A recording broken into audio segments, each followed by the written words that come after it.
22 अप्रैल 2025 को जब prime minister Modi Saudi अरब के दौरे पे थे और अमेरिका के वाइस प्रेसिडेंट जेडी वेंस भी भारत में ही थे, उसी दिन जम्मू कश्मीर में पाकिस्तानी टेररिस्ट ने पहलगांव के बैसारन घाटी में करीब 27 लोगों को मौत के घाट उतार दिया। 25 साल पहले भी जब अमेरिका के प्रेसिडेंट क्लिंटन भारत आए थे, उस समय भी 35 सिखों को ऐसे ही मार दिया गया था। कश्मीर में हुआ अटैक एक संयोग नहीं है, बल्कि ये पाकिस्तान का प्रयोग है भारत को डिस्टेबलाइज करने के लिए। भारत का मिनी स्विट्जरलैंड कहे जाने वाले पहलगांव में आखिर चुन चुनकर हिंदू मर्दों को ही क्यों मारा गया और पहलगांव को ही क्यों टारगेट किया गया और इस पर सिविलियंस को छोड़कर टूरिस्ट को ही क्यों टारगेट किया गया? इसके पीछे है पाकिस्तान का वही पैटर्न जो हम इस वीडियो में डिकोड करेंगे। मेरी हर इंडियन से रिक्वेस्ट है कि आप इस वीडियो को जरूर देखिएगा। आइए शुरू से शुरू करते हैं। मार्च 1987 में जम्मू कश्मीर का विधानसभा चुनाव होता है, जिसमें इलेक्शन से पहले जमात इस्लामी, इत्तेहादुल मुस्लिमीन जैसे अलगाववादी पार्टियों ने मिलकर मुस्लिम यूनाइटेड फ्रंट बनाया। इलेक्शन के दौरान इस फ्रंट की रैलीज में भारी भीड़ आने लगी, लेकिन जब रिजल्ट आया तो कांग्रेस ने 26 सीट जीती और नेशनल फ्रंट ने 46 जीती और मुस्लिम फ्रंट सिर्फ 4 सीटें जीत पाई। ये हार यूसुफ शाह और उसके कैंपेन मैनेजर यासीन मलिक को रास नहीं आई और वो लाइन ऑफ कंट्रोल पार करके पीओके में चला गया और हिजबुल मुजाहिदीन और जम्मू कश्मीर लिबरेशन फ्रंट जैसे टेरर ग्रुप का यहीं से जन्म हुआ। मुस्लिम फ्रंट से लड़े ज्यादातर कैंडिडेट्स आतंकवादी बन गए और 1990 तक आतंकवादी संगठन चरम पे आ गए थे। इन ग्रुप्स का पाकिस्तान ने फायदा उठाया, जिसने इनको ट्रेनिंग दिया, गन्स प्रोवाइड किए और ढेरों फंडिंग किया, जिसकी मदद से लगातार कश्मीर में हमले करने शुरू कर दिए। और 1990 आते आते टेररिज्म पीक पे पहुंच गया, जब 1 लाख से ज्यादा कश्मीरी पंडितों को कश्मीर छोड़ने पे मजबूर होना पड़ा। 1990 से 2000 के बीच करीब 70,000 से ज्यादा टेरर अटैक्स भारत में हुए, जिसमें 13,000 से ज्यादा लोकल सिविलियंस की जान गई और 25,000 टेररिस्ट मारे भी गए। इन 30 सालों में जैश ए मोहम्मद, लश्कर ए तैयबा और हिजबुल मुजाहिदीन जैसे सबसे बड़े टेरर ग्रुप्स रहे हैं। लेकिन 2019 के बाद से इन्होंने अपना पैटर्न बदल लिया और अपने प्रॉक्सी नेम रखने शुरू कर दिए, जैसे कश्मीर टाइगर और द रेजिस्टेंट फ्रंट। इस पहलगांव के अटैक के पीछे भी द रेजिस्टेंट फोर्स ही है, जो लश्कर ए तैयबा का प्रॉक्सी नेम है। इस नाम बदलने के पीछे भी इनके 3 रीजंस हैं। एक्चुअली नए नाम से ये साबित करना चाहते हैं कि आतंकवाद की कश्मीर में एक नई लहर शुरू हुई है। दूसरा, ये सेकुलर दिखने वाले नाम यूज करना चाहते हैं जो कि धार्मिक संगठनों से थोड़ा अलग लगे। और तीसरा, ऐसे नामों से लोकल कनेक्ट बनता है और इंटरनेशनली ऐसा मैसेज जाता है कि एक यूथ ऑर्गेनाइजेशन है। कश्मीरी पंडितों के पलायन के बाद यहाँ पे हिंदू आबादी अब न के बराबर बची है। ऐसे में साल 2019 में पीएम मोदी ने यहाँ पे आर्टिकल 370 हटा दिया और 10 साल बाद 2024 में जम्मू कश्मीर का विधानसभा चुनाव हुआ, जिसमें उमर अब्दुल्ला जीत के आए और घाटी में हालात सामान्य होने लगे। इस दौरान कश्मीर में टूरिज्म बढ़ने लगा।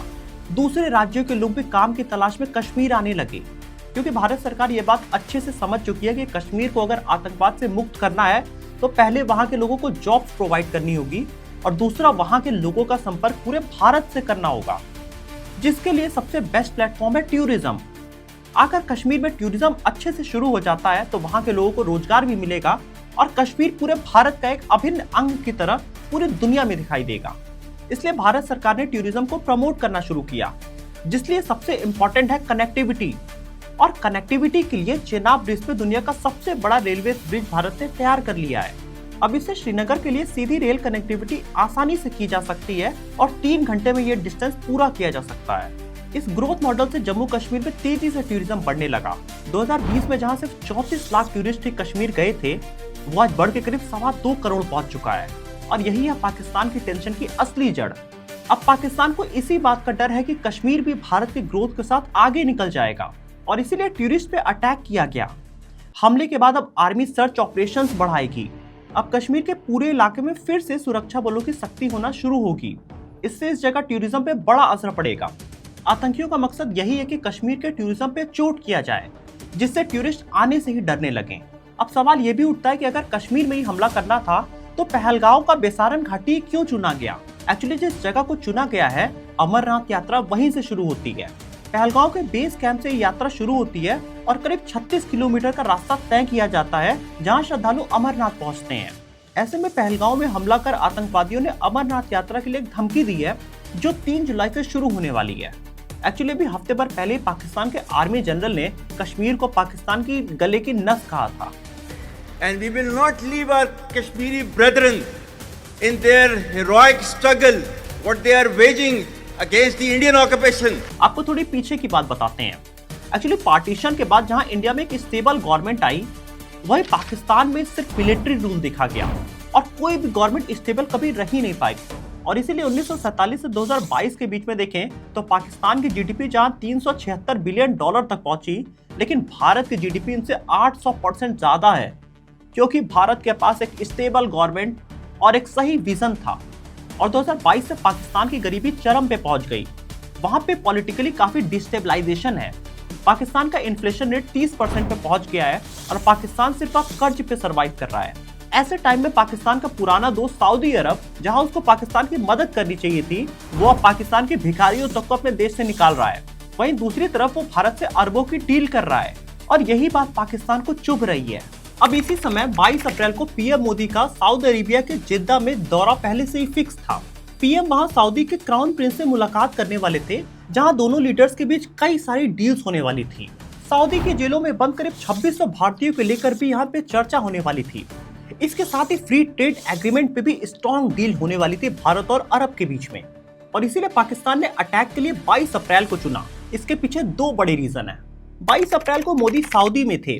सऊदी समेत दूसरे मिडिल ईस्ट देशों और भारत को ये मैसेज था कि कश्मीर का मुद्दा भी खत्म नहीं हुआ है। वहीं दूसरी तरफ अमेरिका के वाइस प्रेसिडेंट जेडी वेंस भी भारत के 4 दिन के दौरे पे हैं। अमेरिका के वाइस प्रेसिडेंट की यात्रा एक सिक्योरिटी प्रोटोकॉल होता है। उनके आने से पहले ही C-17 हेलीकॉप्टर्स आ चुके थे। अमेरिका के एजेंसियों ने भी भारत में डेरा जमा रखा है, इंटेलिजेंस एक्टिवेटेड है और इस समय कश्मीर पे अटैक करना एक बड़ा सिग्नल है, ये बताने का कि हम कहीं भी अटैक कर सकते हैं। इसी पैटर्न पे साल 2000 में जब क्लिंटन भारत आए थे, जो उस समय यूएस के प्रेसिडेंट थे, उस समय भी कश्मीर के अनंतनाग में करीब 35 सिखों को मार दिया गया था। ये सिखों पे उस समय का पहला हमला था और उसी तरीके से हिंदुओं पे टारगेट करके हमला किया गया है।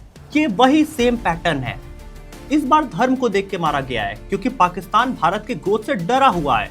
उनका मिशन ये नहीं था कि सिर्फ जान ले लें, उनका मिशन था कि भारत को किसी तरह डरा दिया जाए और उनकी ग्रोथ साइकिल को रोक दिया जाए। हिंदुओं को मार के पाकिस्तान भारत में इंटरनल कॉन्फ्लिक्ट को और बढ़ाना चाहता है।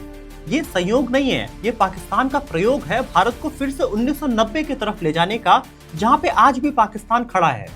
ऐसे में अगर हम इंडियंस यूनाइटेड रहे तो पाकिस्तान की ये सबसे बड़ी हार होगी। अब सवाल है कि इसका जवाब क्या देना चाहिए। तो इसके लिए हमारी लीडरशिप और मिलिट्री पहले से इतनी कैपेबल है कि किसी भी तरह का जवाब दिया जा सकता है।